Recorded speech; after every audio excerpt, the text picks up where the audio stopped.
Bonjour et bienvenue. Aujourd'hui, nous allons évoquer un terme que j'ai découvert grâce au philosophe d'aujourd'hui, Monsieur Danny Robert Dufour. Et ce terme est le terme pléonexie. Qu'est-ce donc que la pléonexie?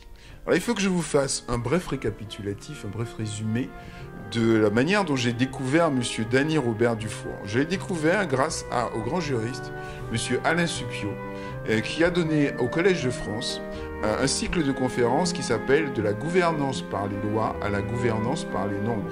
Et il évoquait le philosophe Danny Robert Dufour à quelques reprises, et je fus intéressé par découvrir le travail de Danny Robert Dufour, qui a écrit entre autres « Le divin marché » ou « La cité perverse ».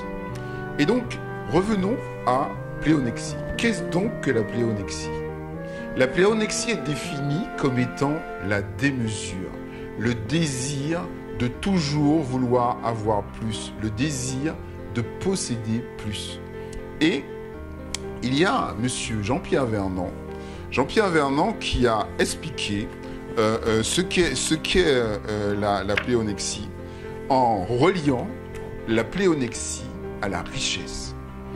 Et il a écrit ceci: la richesse remplace toutes les valeurs, car elle peut tout procurer. C'est alors l'argent qui compte, l'argent qui fait l'homme. Or, contrairement à toutes les puissances, la richesse ne comporte aucune limite. Rien en elle qui puisse marquer son terme, la borner, l'accomplir. L'essence de la richesse, c'est la démesure. Elle est la figure même que prend l'hubris dans le monde. Aux formules de Solon, passées en proverbe, pas de terme à la richesse, font écho les paroles du poète Théognis. Ceux qui ont aujourd'hui le plus convoitent le double. Ceux qui ont aujourd'hui le plus convoitent le double. La richesse devient chez l'homme folie. À la racine de la richesse, on découvre donc une nature viciée, une volonté déviée et mauvaise, une pléonexia, désir d'avoir plus que les autres, plus que sa part, toute la part. Alors, avec le terme pléonexia qui vient d'être défini, il faut évoquer ce qu'est l'hubris. L'hubris, c'est la démesure. Et aujourd'hui, nous parlons beaucoup aussi, nous évoquons beaucoup le terme de l'hubris.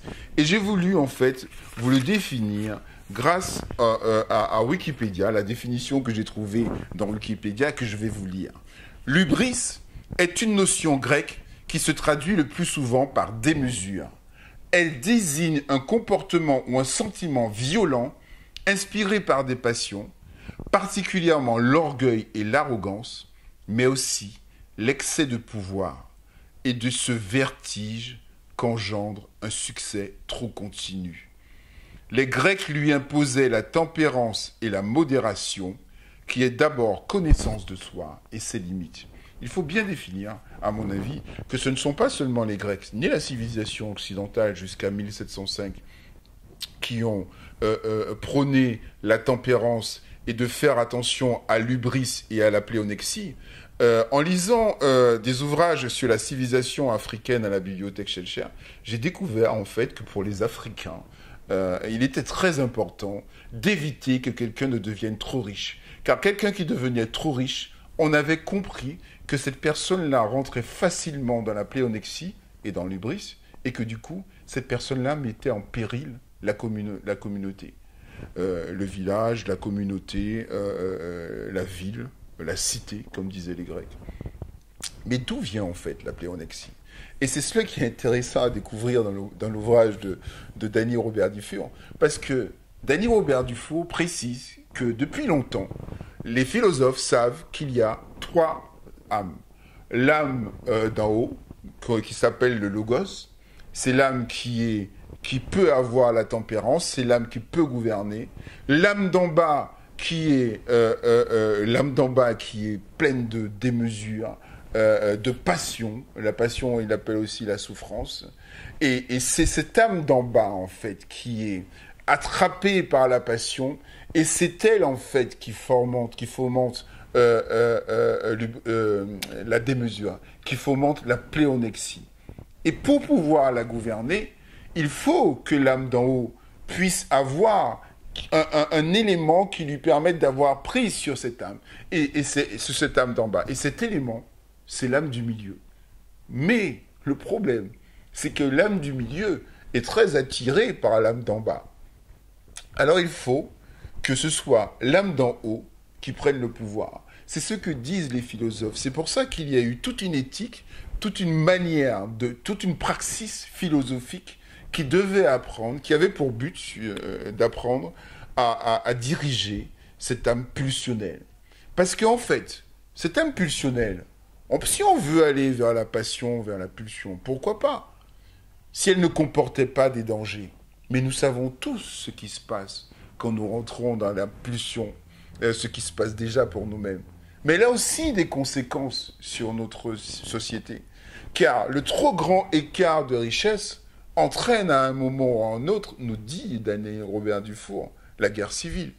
Mais lorsque le trop grand écart de richesse n'entraîne pas la guerre civile dans un pays, que se passe-t-il?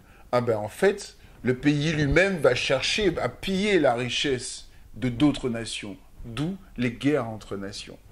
Donc la notion de pléonexie n'est pas si anodine.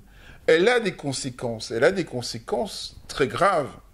C'est pour ça que depuis très longtemps, la philosophie a toujours incité à travailler dans la tempérance, dans l'ascèse, par rapport à cette âme d'en bas qui est pulsionnelle et qui nous attire tous, si nous ne faisons pas attention, vers la pléonexie. Nous voyons donc, à travers cet exemple, à travers l'exemple et le travail sur ce mot, à quel point la philosophie est importante, à quel point elle peut nous rappeler ce que nous sommes nous-mêmes, et elle peut nous rappeler aussi qu'il est bon d'apprendre à se connaître.